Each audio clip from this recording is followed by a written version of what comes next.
Good evening. I'm Melanie Risden with the Western Standard. Tonight we have a host of guests that we're going to be speaking with on this strange story. It's kind of a strange situation that has unfolded for a lot of medical students, not only in Alberta, but across the country. We've got a bit of a loophole situation that has happened with a lot of these students. So talking about post-secondary education, a lot of the post-secondary institutions have announced that they are lifting the vaccine mandates, the requirement for proof of vaccination. So with those lifting, a lot of students that chose to remain unvaccinated are now being able to return to their learning, whether it was online or in person. They can return to their studies. However, when we're talking about medical students who need to do placements or they need to do a practicum or some sort of a residency, they're running into these strange kind of loophole roadblocks where they cannot access the facilities that are where they would be doing their placements. Some of the facilities are under AHS, some are private facilities or clinics and are choosing to keep a proof of vaccination policy in place. And we know with AHS, they have lifted the proof of vaccination policy for current employees, but anyone that begins to work with AHS after November 30th is considered a new hire and they would need to show proof of vaccination for COVID-19. That includes placement students from post-secondary institutions. So, really putting a lot of students in a rough place because they have committed to years of study already, spent thousands of dollars, spent thousands of hours towards their education, to basically be hitting a wall now when it comes to some of the completion of their training with placements and residencies. So we have joining us today a host of students, as well as James Kitchen, which is a Calgary lawyer who deals with these situations through Liberty Coalition Canada. He is their chief litigator. First of all, we've got a student from U of A who has asked to remain anonymous. So we're going to just refer to her as U of A student. We also have Will Grabber. He is a dentistry student out of University of Alberta. Jeff LaFranchise is a dietitian student out of U of A. And we've got Monica Martin, who is a sonography student from SAIT. So welcome, everybody. Thanks for speaking with us today. We just want to get a good idea of what you're facing. So let's start with our U of A student. She is the one that first reached out to me and filled me in on what she was facing and other students in her school are facing that are following some medical training. So why don't you give me an idea of, first of all, what you're facing and the steps that you've taken to, try to get answers for the situation you're in. Thank you, Melanie, for having me here today and giving me the opportunity to have a platform to speak from, because I think for months I haven't had that opportunity because of discrimination towards students that are remaining unvaxxed for their personal reasons. And so early on in this, there were again my own personal choice to remain unvaccinated.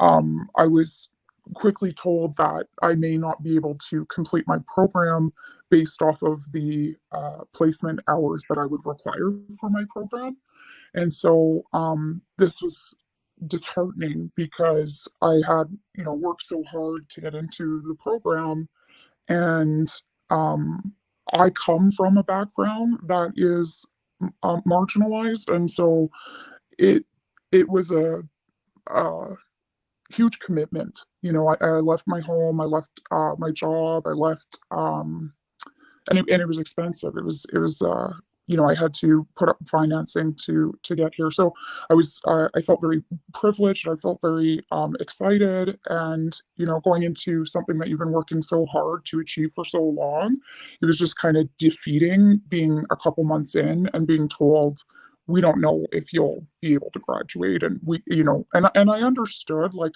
I was trying to see it from their side, like, this is new, I'm respectful to the things that are going on. And to be clear, I'm not anti-vax. I just at this time am not vaccinated. So I think I tried to just look for answers to begin with, like, okay, well, what other solutions are there? What does this mean? Because at this time, too, you've already made that commitment, you've paid your tuition for this semester. So it was a lot of emailing, as you had mentioned, where I'm reaching out and trying to find answers. But I was really hitting, like you've said, a roadblock where, no one was replying. The answer was usually a blanket statement saying, get vaccinated. There was no real dialogue or communication regarding students that may be in a situation that required placement hours but remained unvaccinated. And so, as mentioned, this has been ongoing since the announcement in October. Now, with that, the placements with AHS, they kept kind of moving the goalpost, if you will, to saying, and I don't know the exact dates, but to November and then to December. And then, anyway, there was just like so many changes, but it still held us back because they were not taking students. We've always been this kind of gray area, as you've mentioned. So, since then, I have been able to get this far, like in my program. But it really is still a lot of hurdles and barriers, and really just barriers to my own education. I like to talk to like refer to it as my COVID class because I feel like I'm taking another class in my program because of all the emailing and researching and to find solutions and just to be heard and to uh, come to some sort of compromise. So, as I had mentioned to you when I reached out, the AHS had in their policy, remote workers could be tested. Like there were other solutions, and there were other exemptions. And shortly after that, they had some workers returning. Also, with the testing, from my understanding, the testing has been completely dropped. And then what you'll allude to later with Will's case, in January, our students had heard that a student had received an exemption. And I mean, that really instilled a lot of hope in us and wanted to know, like, okay, well, I'm really not that much different from that student. I'm in the program, I'm needing these hours at this location.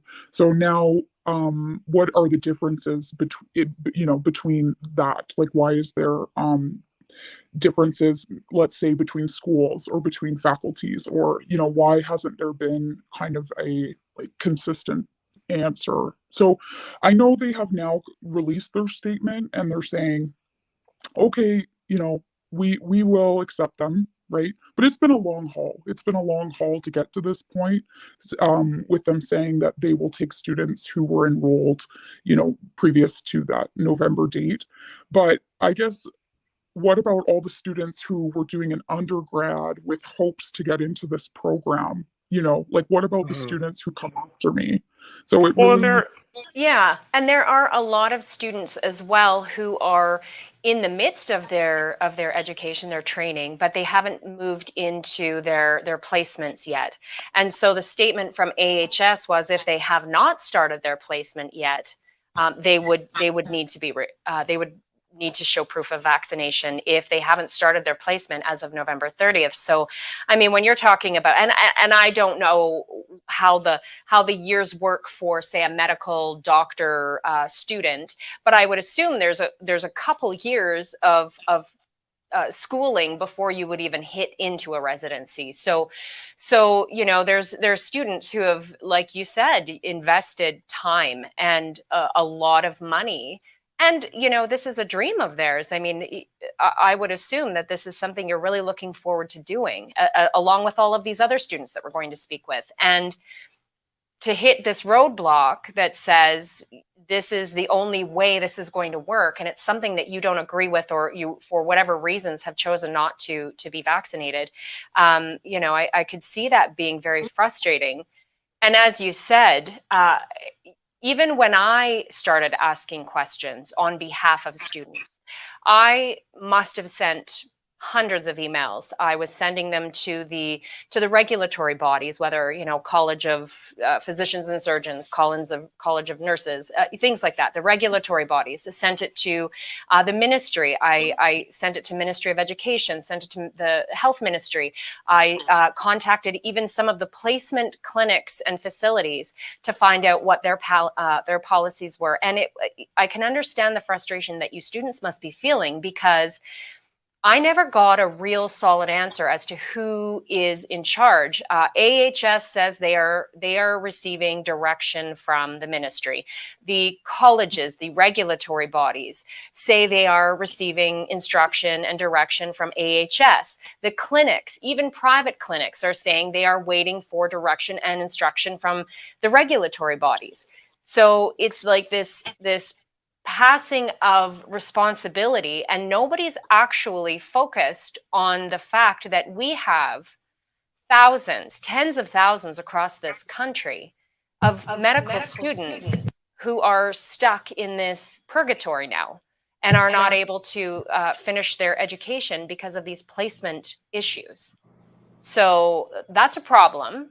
Solutions need to be made, and this is why we're talking about this today.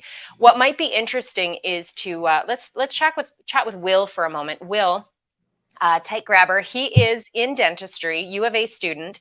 And Will, you actually face this as well. I'll let you explain a little bit, but you actually are the student that went and got legal representation from James Kitchen through the Liberty Coalition Canada. And tell me how that went. James, you're welcome to contribute to this explanation as well. So Will, what were you facing? Well, it was a long, drawn-out process, but I'll try to make it succinct.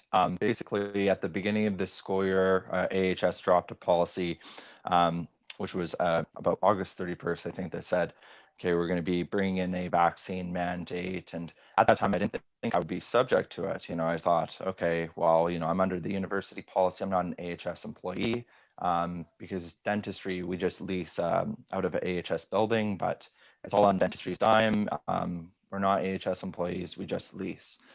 So anyhow, flip forward, and the School of Dentistry is taking orders from the U of A and also from AHS, and turns out that I am subject to this policy. So I'm going, wow, this is bad. So let me go reach out to who's a lawyer that I could have. And I'm just kind of searching who's hot right now, who's hot. I'm kind of looking online and stuff, and I had heard about James Kitchen through the case about Pastor Coates. So, and I knew that turned out well. So, because I have some friends that go to Grace Life Church and stuff. So it's kind of how I got put on to James, and just so happened that I got to him quickly enough that he was able to take on my case before he was overloaded with cases, because I know that he's in high demand, and I'm very privileged to have him. He's an awesome lawyer.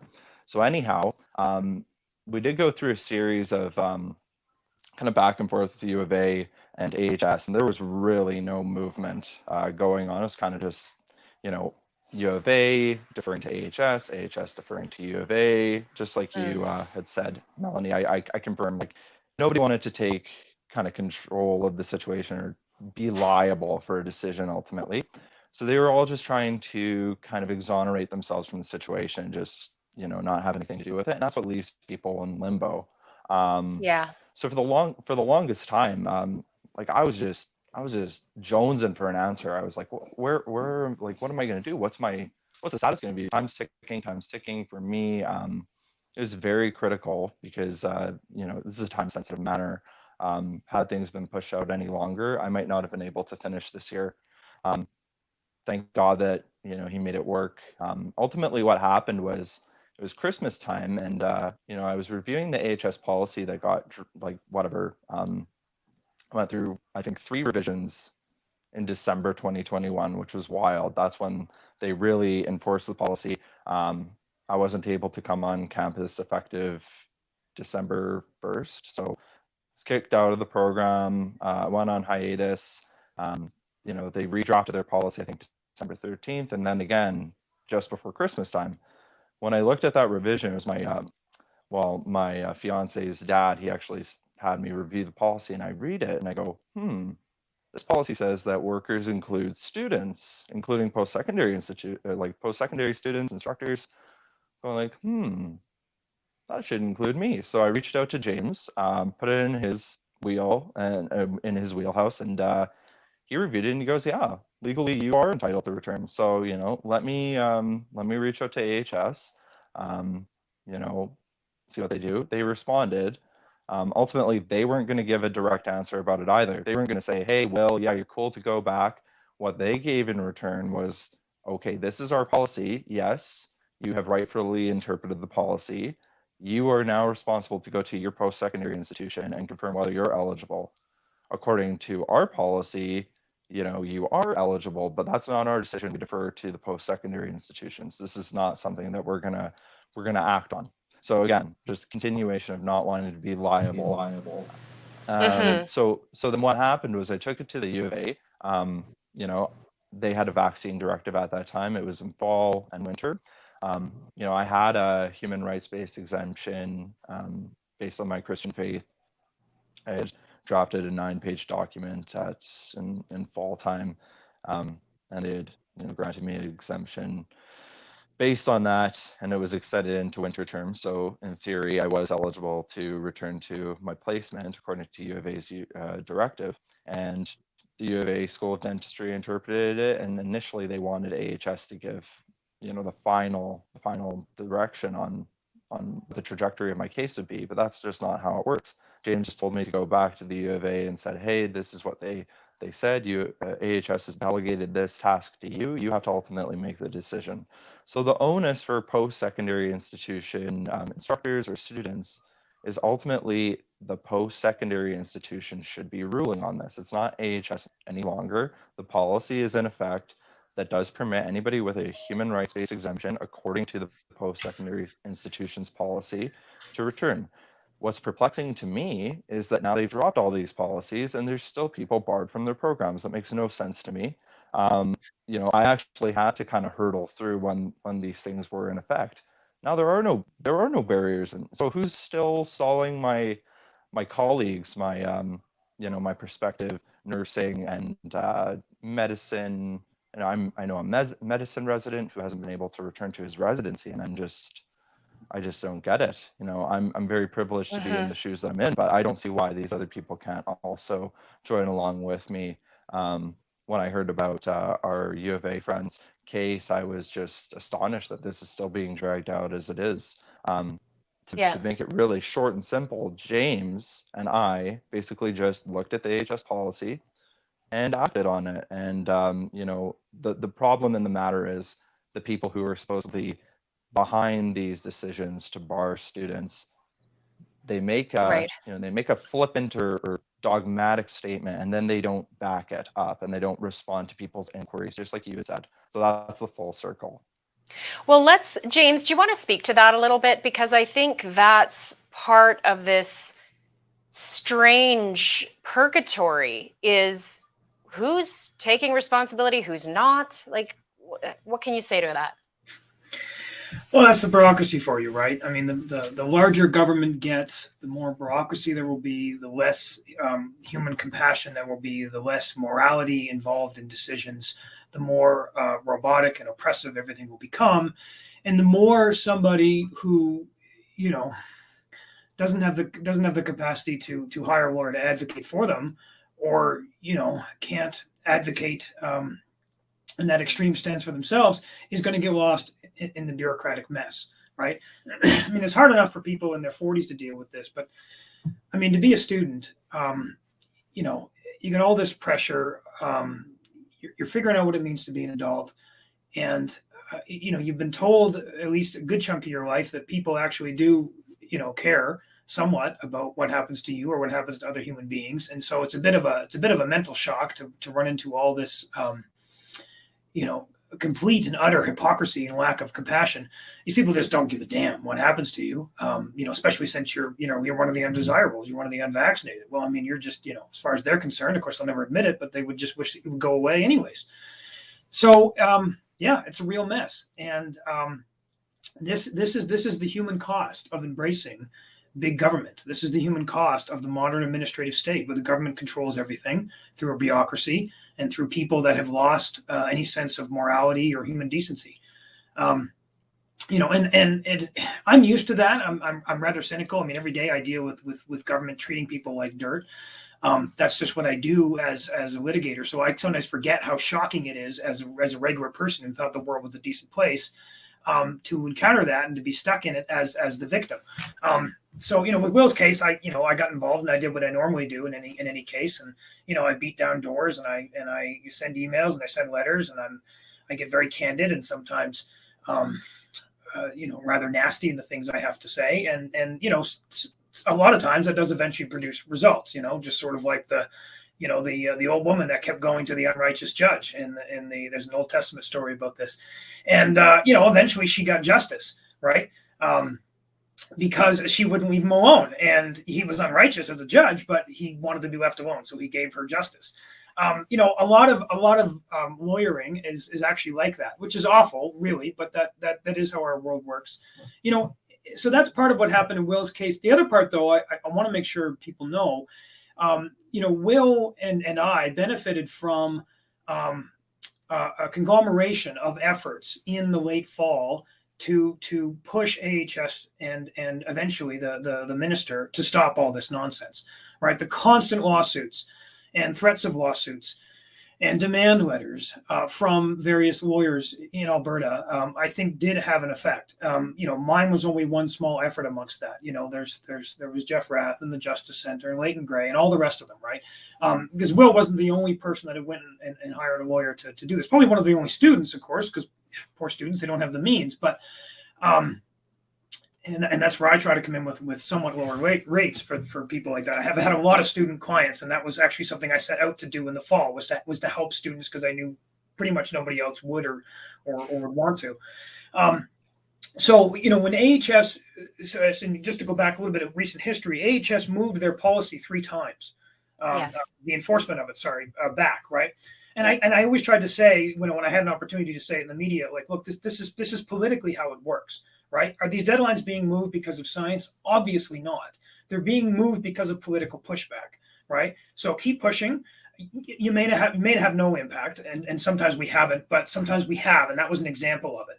The political pushback and the legal pushback through all the lawsuits worked together to push AHS to move it back, and then eventually the political pressure was intense enough that the minister said, okay, we can't keep doing this. Most of the people that are impacted by this and are upset about this and are suing us are actually the people that might vote for us in the next election, so we got to remove it, right? Completely political analysis, obviously not an analysis about safety or science or anything like that. So the policy ultimately was lifted in, I think, very late December. And so, Will was a benefit of that and of my advocacy, and so he was able to get all set up. And obviously he had a human rights accommodation from the University of Alberta, which he got all by himself, and the U of A has granted very few of those. So I was very happy to see that. So that was already in place even when he came to me. So things turned out better for Will than for most people, partly by chance, partly by his advocacy, and that's how he got into a better position than a lot of these other students. Now, I understand it now that one of the problems, maybe the only problem, is that for AHS has chosen this arbitrary date of November 30th, and they've said, look, if you were in a placement prior to that, fine, you can come back on I think it was March 10th was the date, but if not, you can't. And I just want to highlight that. As first, I think that might be one of the problems, but the fact that is the problem is really despicable, right? Because it's absolutely arbitrary. That's completely a political position, right? It's an ideological position. It's got nothing to do with science or safety. Again, like everything else, right? Like almost everything with COVID, it's got everything to do with ideology and politics, and nothing to do with science and safety. And so, and again, of course, you got the lack of human compassion and human decency, right? Well, if you weren't in before November 30th, to hell with you. We're not going to take you back. Again, why, right? That's not lawful, and we should be able to easily say it's not. But of course, we can't, seem to convince decision makers that all this nonsense is unlawful. So I'd like to think that if I don't have any students right now that I'm dealing with this, I'd like to think if I did, I could help them get past that. I don't actually know because I haven't dealt with it. certainly, I would say the same thing I've said here. This is arbitrary. It's unlawful. It's ridiculous. It's got nothing to do with your ostensible reasons for it. Let's all get on with our lives and stop treating people like they're subhuman, like they're less than you, because they didn't run out like a coward and take the shot. They stood their ground. Can we get on with that? Yeah, and I want to point out too, because that makes a lot of logical sense. We're talking about, say a facility where perhaps dozens of people have returned and are unvaccinated because they were previous employees. So again, when you're talking about this, the logic behind the science, you have unvaccinated people back in facilities and in clinics and in practice. So to ban students with this November 30th deadline, or even new hires for AHS, again, the science. But the other thing, James, that has come up in this, and one of the issues that these students are facing, is that many of these clinics and placement facilities are private. And they've been instructed that, and even the government of Alberta, when they lifted the proof of vaccination policy and the REAP program, they said, we're not going to tell private industry how they are going to set their policy. That's up to them. So we've got private clinics now who, in the onset, were encouraged, potentially incentivized to bring in these policies. But now that we've done a shift and the science has proven that the shift is necessary, there is no equal pressure or equal, influence from the government to these private practices to now lift these discriminatory mandates. So that's another problem that these students, and then the irony behind all of that, again, this mess of not being able to get to a true answer, is some of the regulatory bodies are saying, well, we're waiting for instruction from AHS. Then I hear from the clinics that they're waiting for instruction from the regulatory body. However, the regulatory bodies, in a statement released to me, have said straight up, we do not tell private practice what their policy should be. That is determined by them.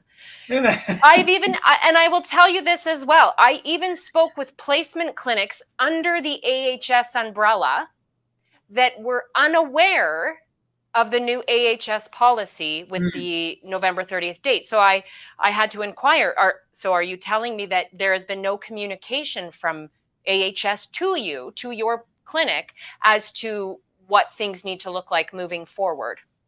No, they have not had communication. So I think that's a massive issue too with this. Like, where's the accountability if there's no communication?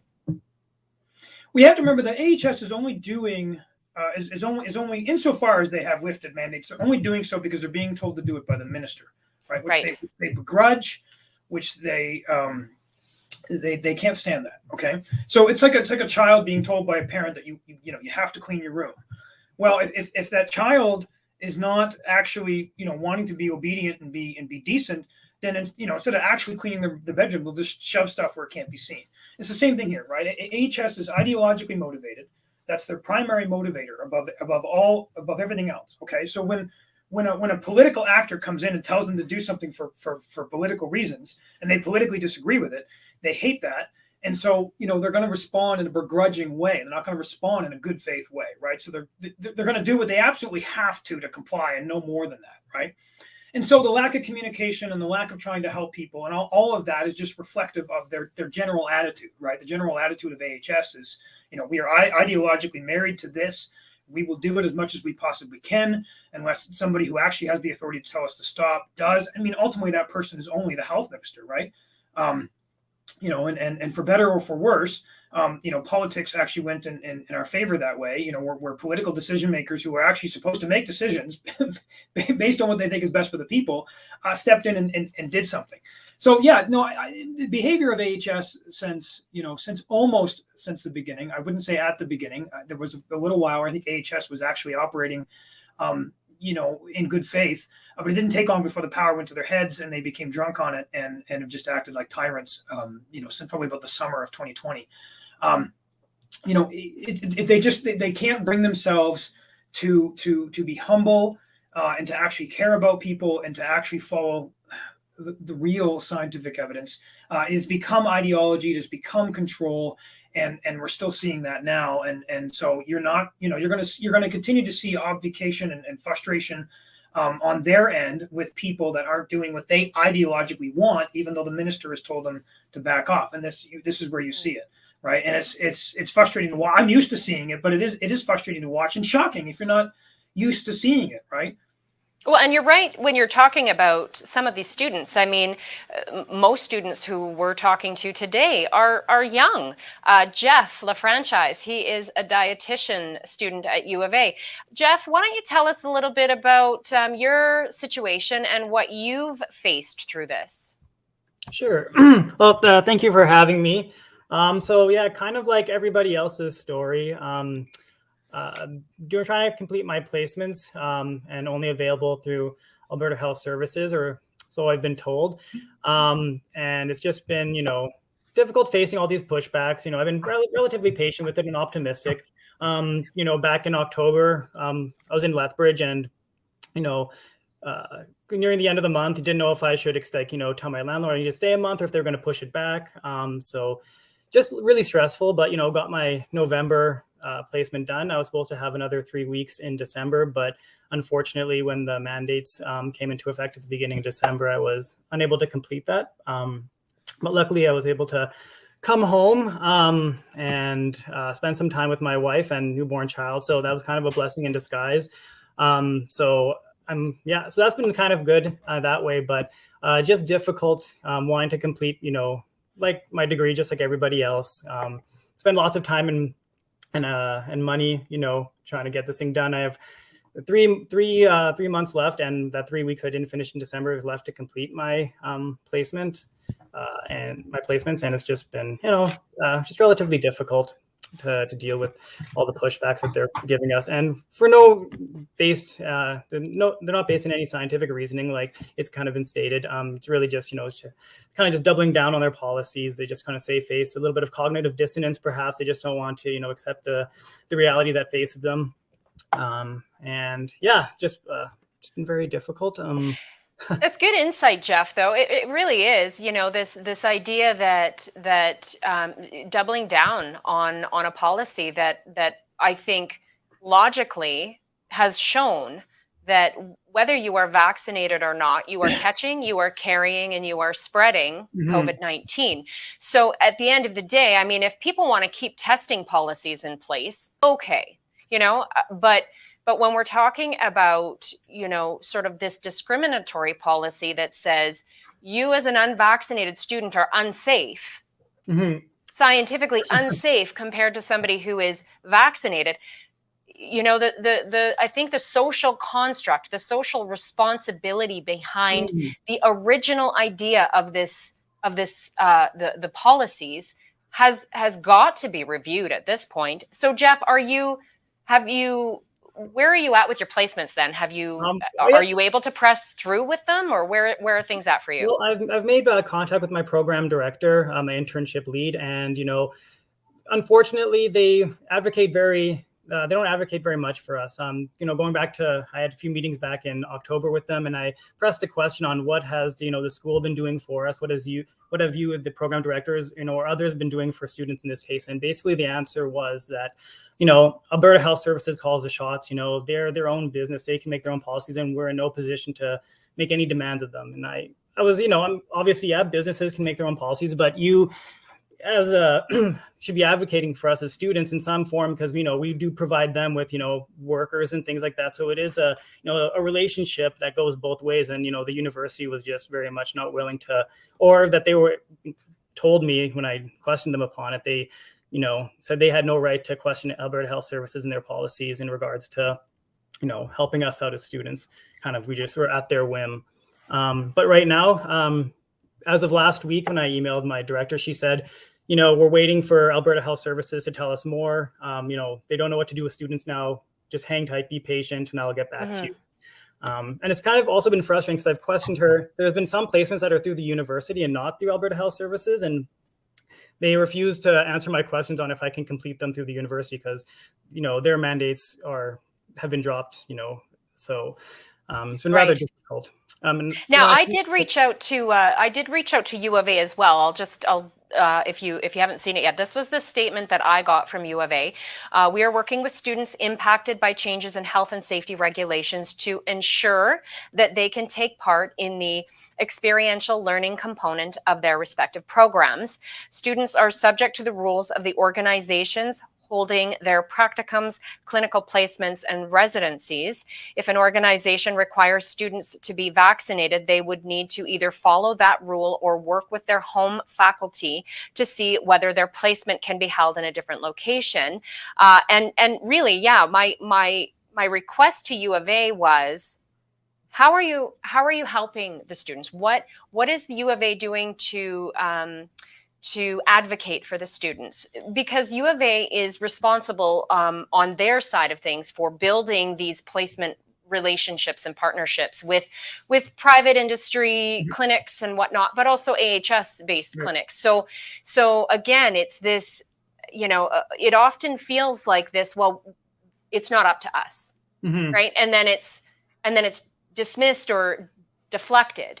And somebody at some point needs to stand up and needs to recognize that you students, an education, I mean, that's a right. Like, you have paid your time, your effort, your money, your dedication to these studies, and to hit this roadblock. I mean, even if there was some sort of a grandfather clause for when you started your studies, but even regardless, my question too is, we're dealing with not only an Alberta-wide, but a country-wide shortage of medical professionals in many disciplines. I want to speak to this. Yeah. One of the problems with all this is we don't speak plain language. We don't speak plain English. We're so polite that we don't call it like it is. I made a point of watching a lot of American media lately, and I feel like I must be the ugly duckling, because I feel like I must be American in my blood, and I somehow was stolen and taken to Canada or something when I was young. Because what a lot of Americans do is they actually speak their mind. Okay, that's what I've done the last half an hour. Okay, I've called AHS ideological. There's not nearly enough Canadians that are brave enough to actually say that, even though they know it. And there's more should know it, but there's a lot that know it and don't say it. Okay, Americans will say, yeah, the CDC is ideological and that's awful, and they're not scared to say it, by the way. And so here's the problem, and we need to be honest about this. The University of Alberta doesn't want to help these students. Okay, the University of Alberta is woke. It's drowning in wokeness. Okay. And for whatever reason, the woke thing is to force people to take these things and to treat them subhuman if they don't. Okay, that's where AHS and the U of A is at. They don't want to help these people. They want to pretend like they will. They want to pretend that they are. They want to put on the public face that they are, but they won't really. And let me give you a tangible example of that. Will is a pretty resourceful, ingenious guy, and I am a little bit too. And we put our heads together in the, late fall, whenever it was, November probably. And we said, okay, well, let's get you a placement in a private dental clinic, since there's a ton of dental clinics that have absolutely no control or oversight by AHS. I think Will found no less than 4 or 5 dentists or dental clinics that were willing to accept him as a student so that he can complete his placement there. Okay? We went to the U of A and we said, look, we know AHS is screwing things around, and that's not your fault. You can't do anything about that. So by the way, when U of A says, like, we can't do anything about AHS or what clinics want to do, that's largely true. Okay? But that's the good course is that's a deflecting tactic. The U of A can do something about it if they really want to, not by controlling people they can't control, but they can control what they do. So Will and I went to the U of A and we said, look, we got 4 or 5 dentists that are willing to take Will. All you have to do is say yes. All you have to do is let him do it. Let him go to this clinic. These dentists are willing to go through all the paperwork and go through all the procedures and satisfy you that they can complete his practicum. Okay. And by the way, Will is an exemplary student. Okay. So he's not some regular student. He's got a stellar record. He's shown himself to be able to go into something that's a bit more challenging and different and succeed at it. And U of A knows that. Okay. They have a record of that. They've even made that known. So we went to the U of A and we said, all you got to do is accommodate him by letting him do this. Okay. He'll take care of it. He's coordinating it all. All you got to do is say yes. They hired a lawyer and wrote me back like an 8-page letter explaining why they refuse to do this. Okay.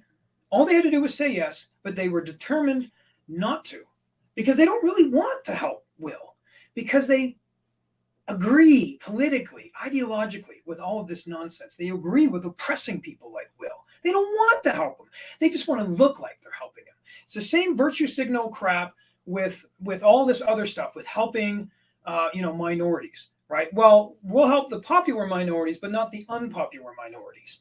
Right. We'll help the blacks, and we'll help the natives, and we'll help the gays, and we'll help the transgender, but unvaccinated? No. We won't help them. That minority, we can be oppressed all we want, because it's the woke thing to do right now, is to oppress that minority. And we don't talk clearly enough. We don't talk with enough moral clarity about what these people really think and what they're really doing and what their actions really mean. And that's what's going on with the U of A. And that's why they said no to Will. They dressed it up in 8 pages of legalese. Okay, but that's where it was really coming from. That's the outcome they wanted because of their ideology. So they told their lawyer, argue it for us, because we've already decided that this is what we want to do. Mm-hmm. So, and speaking, most of our students today are from U of A, but we do have one from SAIT right now. Monica Martin, you're in sonography, and you have also run into issues. Monica, why don't you tell us a little bit about your experience through SAIT? Yes, for sure. So I'm a little bit different in terms of I'm a mature student. I'm 42 years old, and I'm a single mom. And so to invest all the time and effort and money into this program is a huge thing for me. I've had a lot of health concerns, and at the start of the program, I did get a vaccine exemption from the regular vaccines. But once COVID hit, that was sort of thrown aside. And so SAIT basically, when I've applied for the COVID vaccine exemption, they've deferred to the College of Physicians. So the College of Physicians of Alberta have said basically that no exemptions can be made. You basically have to try the vaccine first to see what happens. And my doctor's, in terms of my doctor's recommendation, he said that he does not recommend it because I'm at such an increased risk of a life-altering or ending adverse event because of everything that's been going on. And so I've kind of got the runaround with that, where they won't approve it, and they say, okay, you need to go see specialists, which is 18 to 24 months down the road before you can even see one. I was able to get in with an allergist, which we butted heads pretty hard. And I finally called him out and I said, listen, I know what the position statement is of the College of Physicians. And he basically kicked me out of the office after I said that. So he didn't want to admit that there was a directive and that they're not allowed to give exemptions. My doctor has. When I did ask for one, he said, I know that this will damage you, but I cannot give an exemption because I'll get in trouble with the College of Physicians. So I understand that. I mean, he wants to save his job. He needs to make a living as well. And so I've kind of gone the runaround a lot with that. So I don't have an exemption on file for the COVID vaccine. So I was told sort of from September to December that everybody at SAIT was told if you're not vaccinated, you're going to be withdrawn from your program. So I really just tried to stay motivated, but it definitely affected my grades and everything else. Me wondering day after day, is this a waste of my time and money? But, trying to stay positive and see what happens. So finally at finals, I was told that they found one clinic that would take me for one of the specialties I need to rotate through. So that's general ultrasound, and that they would get me started, but I still wouldn't be able to graduate because AHS won't allow me to work at their sites, and I am required for other rotations as well. So there's 2 rotations that I'm being affected by. So there's another one that has a dominant clinic. They're pretty much the only clinic that really deals in volume with it. And their personal policy as well is to not accept unvaccinated people. So I I got the runaround a lot. So I would never get an answer. I'd say, can I take a leave of absence and come back when things settle down? And, again, run around time and time again every time I tried to get information and details. And so finally I did put my foot down, kind of like what James said. I put my foot down and I said, listen, like, you're saying that you want to help me, but really it's just lip service, because it's not really, I'm not getting anywhere. I'm not getting my placements, and you're saying I still won't be able to graduate. At which time I was told that was borderline academic misconduct and I'm unprofessional. So I think they've kind of pushed me to the limit.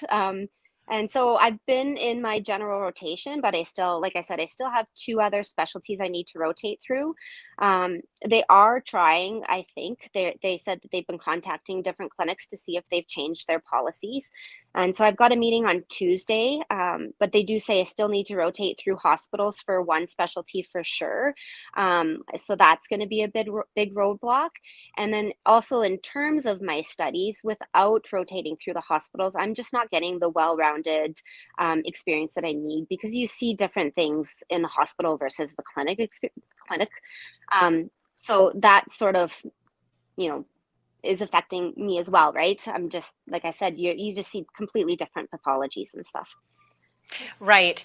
And, Monica, you make this statement that you understand the position your doctor is in for not being able to, Mm-hmm. but I mean, the fact that we have gotten to a point where we need to understand that is also a travesty, because It is. doctors have never, ever been put in a position to not be able to pass directives on or medical assessments onto their patients that they feel are important and necessary and in the best interest of their patient. I mean, everybody's bodies are different, and if there is something Exactly. and I mean, I know many lawyers, I'm not sure about James, but I know many lawyers have dealt with clients as well who were looking for medical exemptions. I know of I believe it's she's a anesthetist. I'm probably not even going to be able to pronounce it properly, but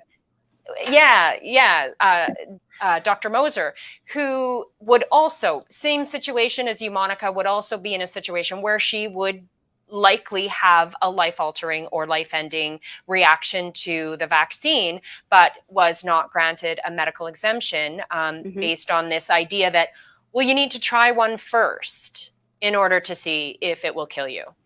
Yeah. I mean, I just can't. I can't put the logic behind why anyone would want to take that risk when at the end of the day, we're talking about something with a 99.97% survivability.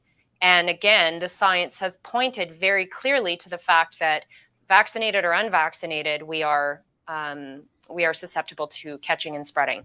So I think it is a travesty that we have to get to this idea that we have to be understanding that our doctors don't want to lose their license from the College of Physicians and Surgeons and be put in that position when that's sort of what they were supposed to do. That's part of what their job is. And to me, it's completely unethical and immoral for the College of Physicians to put that statement out. They don't have a client-physician relationship with me.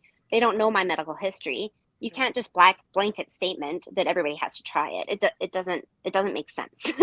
Right.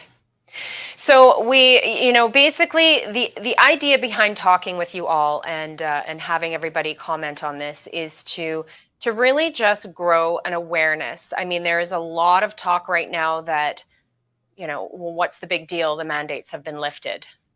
They have been lifted in certain areas, and James, you and I were speaking about this the other day. Yes, they have been lifted in a certain number of areas, very publicized areas, but it's a tip of the iceberg. Yeah, that's right. The people, for the most part, who are in positions of authority, who are the elites, who have official capacities in our society. It certainly seems like the vast majority of them personally agree with this, and if there's a large contingent that don't, they're too cowardly to speak out about it. They're too cowardly to do something about it.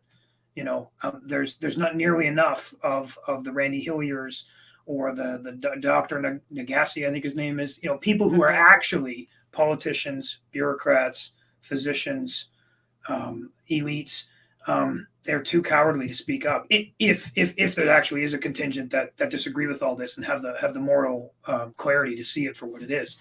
And so here we are, right? And it's the same thing across the board with most professions too. And then of course this goes back to the regulatory bodies, right?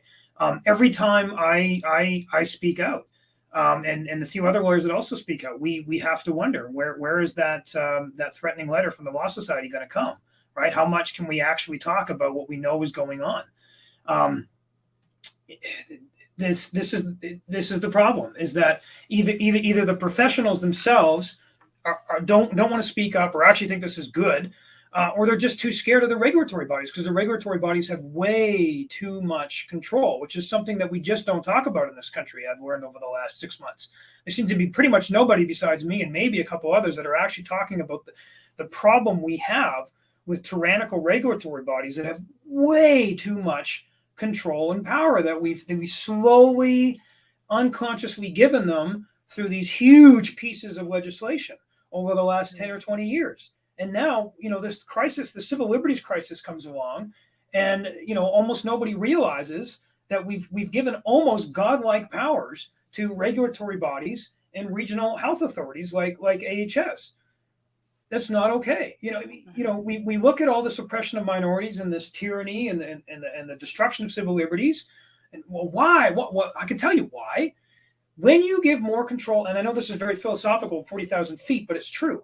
When you give this much control to government, broadly speaking, not just cabinet, this is what you get. You get less individual choice, less individual freedom, more tyranny, more oppression of minorities. That's inevitable. That's as predictable as when you see the Chinook cloud, it's going to be warm. Like it's that easy, and yet we've just somehow like no, big government's good. Big government is evil, and you're seeing the human cost of it today. Okay, and all the and more significantly, I would say, the people who are dead right now, not because they willingly took a shot, because they believed falsely that they had to have this and it was going to be really good and it was really safe. But there are people who are dead right now who took that thing against their will to keep their job. And if that's not evil, I don't know what is. Well, and back to our U of A student, the one we're keeping anonymous at this point.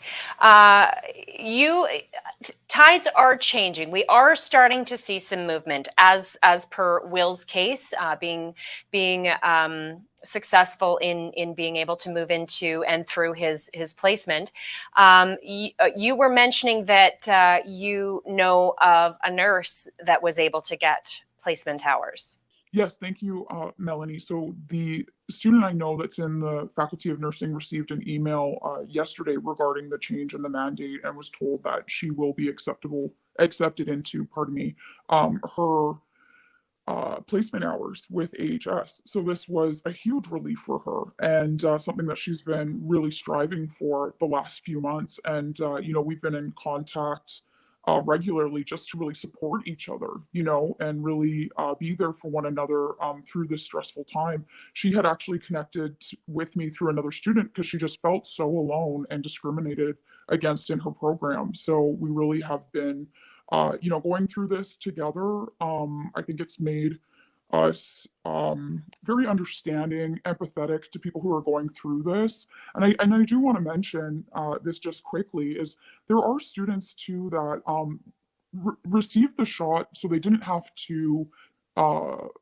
face discrimination, and really do feel like they were coerced in a decision. And I know this is a totally different topic, but there are people in our programs that have said, I wouldn't have done this otherwise, but I really want to graduate. So it's just too bad to hear that. And anyway, for this student specifically, she has said, this is one small victory, but she hasn't, it's not a win necessarily, because she doesn't know what'll happen down the road for her employment. So it's just like a story that's kind of ongoing. Yeah, for sure, absolutely, and every positive step is good, and I think provides a lot of hope. Yeah, I agree, and hope is what we all need right now.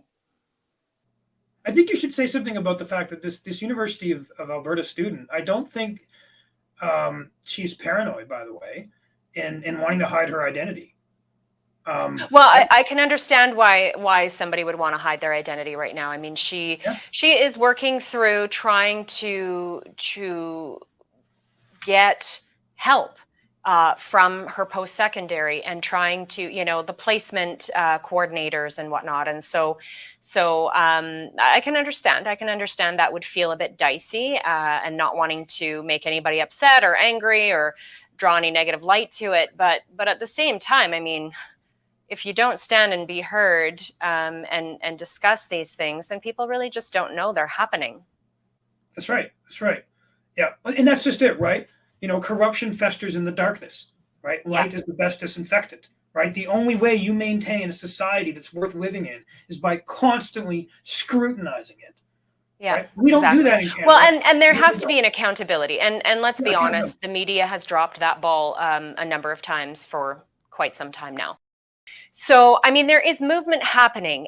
Things are changing, and they really must change because, again, as mentioned many times, the science has changed. So it's just we have to hold on. We have to, again, this is about awareness. This is about,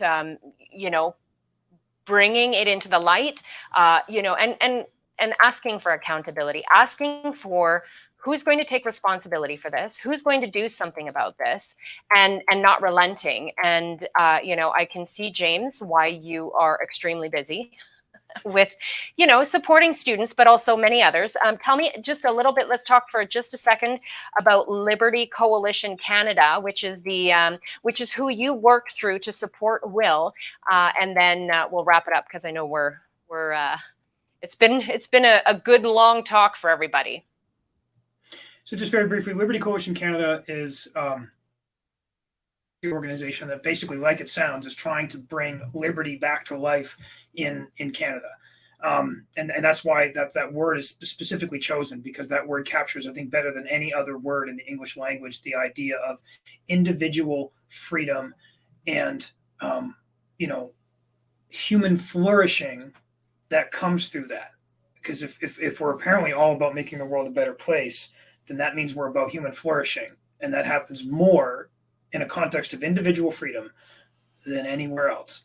And that's ultimately at a grand scale what we're all about. And so we do that through legal work that I do. We do it through Michael Thiessen and a few people like him that do a lot of, I guess, alternative media. They do podcasts and they talk about the types of things that don't get talked about. That's why I get along with them so much, probably. So, basically, just like any other advocacy organization that's trying to keep or to revive this as a free nation and defend individuals' liberties, right? And we have a few of those in this country, not nearly enough, which is part of the problem. And so that's one of the reasons that Liberty Coalition Canada is doing this. And I really like them, and I really like what they're doing. They obviously do come from a Christian bent. I'm not going to hide that. There's secular organizations like the Justice Center. The Liberty Coalition Canada is very much about liberty as part of a Judeo-Christian perspective, right? I mean, you look at America, Britain, Canada, they're all based on this idea of political liberty that's actually rooted in Christian theology, and they're very much about that. I'm a Christian, and I believe in liberty for philosophical and theological reasons, and so it's a good fit. And we've helped a couple students like Will. We have a couple just employees at places where they've been fired for not taking the shot.